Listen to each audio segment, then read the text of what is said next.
Elhamdülillah, thumma elhamdülillah. İnnel hamdelellahi nahmeduhu ve nesta'inuhu ve nestağfiruh. Ve na'udzu billahi min şururi enfusina ve min seyyiati a'malina. Men yehdihillahu fela mudille leh ve men yudlil fela hadiye leh. Neşhedü en la ilahe illallah vahdehu la şerike leh. Ve neşhedü enne seyyidena ve senedena ve mevlana Muhammeden abduhu ve habibuhu ve rasuluh. Amma ba'd, fe ya ibadallah, usikum bi takvallahi ve ta'atih. İnnallâhe ma'allezîne tekav vellezîne hum muhsinûn. Kâlallahu Teala fi muhkemi kitabihil kerim. Bismillahirrahmanirrahim. وَاعْتَصِمُوا بِحَبْلِ اللّٰهِ جَمِيعًا وَلَا تَفَرَّقُوا وَاذْكُرُوا نِعْمَةَ اللّٰهِ عَلَيْكُمْ إِذْ كُنْتُمْ أَعْدَاءَ فَأَلَّفَ بَيْنَ قُلُوبِكُمْ فَأَصْبَحْتُمْ بِنِعْمَتِهِ إِخْوَانًا. Sadakallahul azim. Saygılı ve muhterem Müslümanlar. Yüce Rabbimiz kitabımızda Ali İmran suresinin 103. ayetinde şöyle buyurgandır. Hep birlikte Allah'ın ipine sımsıkı sarılın. Parçalanıp bölünmeyin. Bizlerge birlik ve beraberlikni tavsiye etkendir. Birlik ve beraberligimizin dini hayatımız cihetinden en mükemmel alı ise cemaat olmaktır. Muhterem müminler, mensup olganımız yüce dinimiz İslam cemaatle namaz kılmağa büyük emniyet vergendir. İnanganlar cemaatle namaz kılgan vakitte birbirlerini daha yakından tanıma fırsatını elde ederler. Bu sebepten birbirlerinin al ve vaziyetinden haberdar olurlar. Birbirlerinin dertlerinden dertlenip kıvançlarına da ortak olurlar. Cemaat olmakla sevgi, saygı, yardımlaşma duyguları gelişir. Kardeşlik, paylaşım, dayanmak duygusu ve düşünceleri kuvvetlenir. Aziz müminler, cemaatle namaz kılmakның ve birlik beraberligimizge büyük faydası vardır. Sevimli Peygamberimizin Muhammed sallallahu aleyhi ve sellemin aytkan sözüne göre cemaatle kılıngan namaz öz başına kılıngan namazdan 27 derece daha faziletlidir. Daha büyüktür. İki kişi de olsa birlikte namaz kılmak öz başına namaz kılmaktan daha faziletlidir de buyuruyor Peygamberimiz. Cemaat ne kadar çoklaşır ise kılıngan namaz Cenab-ı Allah katında o kadar sevimli olur de buyuruyor.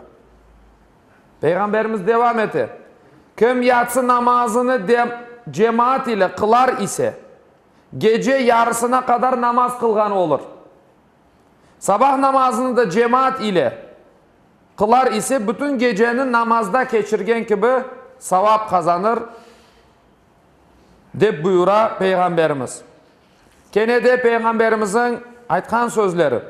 Bir kimse evinde yaxşı etip temizlenir, Allah'ın farzlarından birini yerine getirmek için Allah'ın camilerinden birine varır ise atkan er adımının biri günahlarının silinmesine, digeri ise derecenin yükseliğine vesile olur, sebep olur.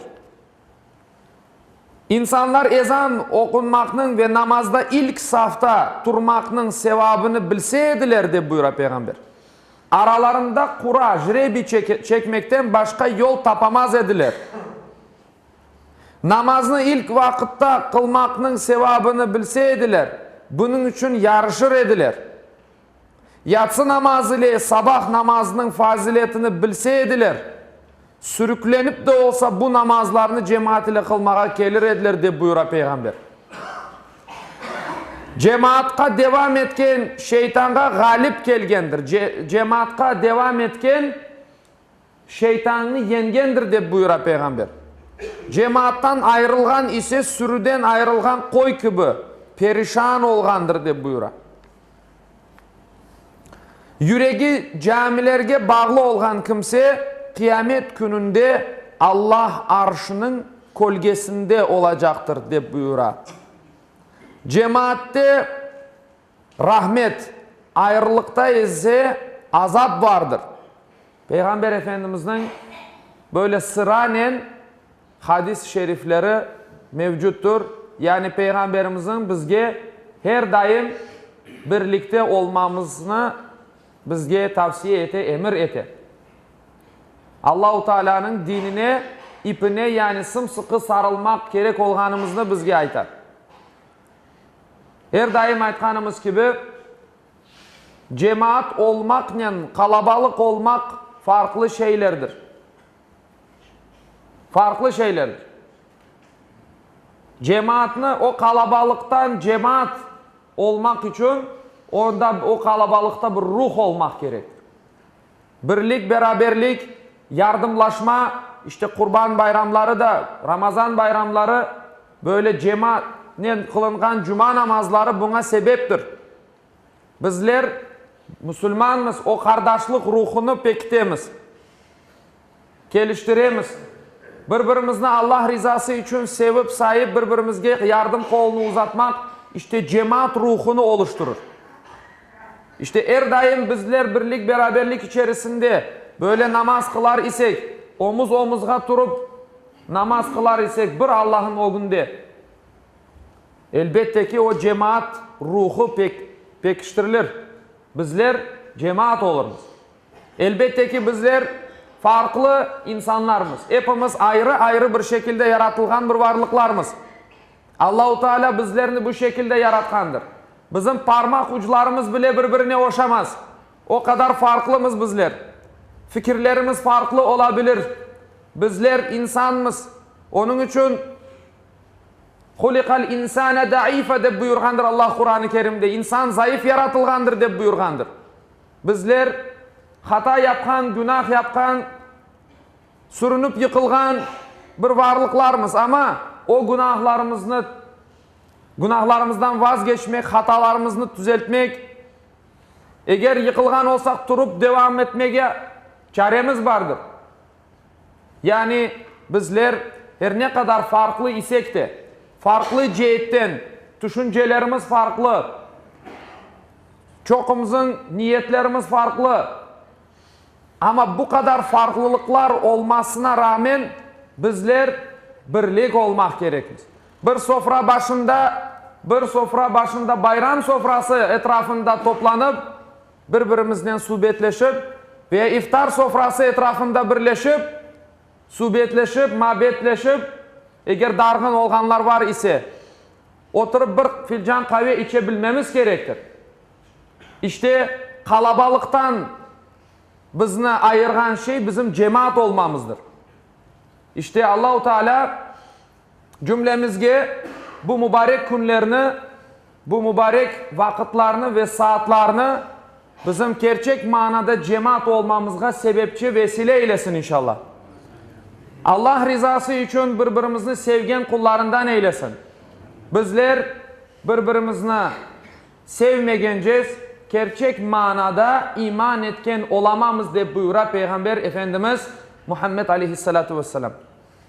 Allah-u Teala bizim yüreklerimizni birleştirsin ve o ana topraklarımızda, ana vatanımızda hayırlı, bereketli ömürler yaşap, birbirimizle paylaşıp, acı günlerde acılarımızı paylaşıp, tatlı ve kıvançlı günlerini de birbirimizle paylaşıp, bu şekilde cemaat olup yaşamaklar bizlerge kısmet eylesin.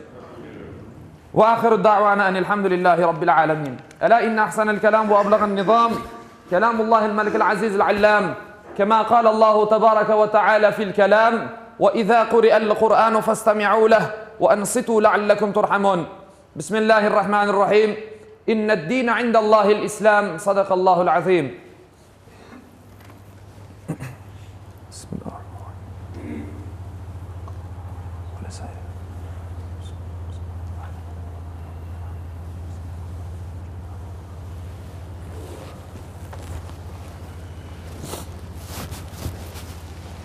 Elhamdülillahi hamdel kamilina, salatu ve selamu ala Resulina Muhammedin ve ala alihi ve sahbihi ecma'in.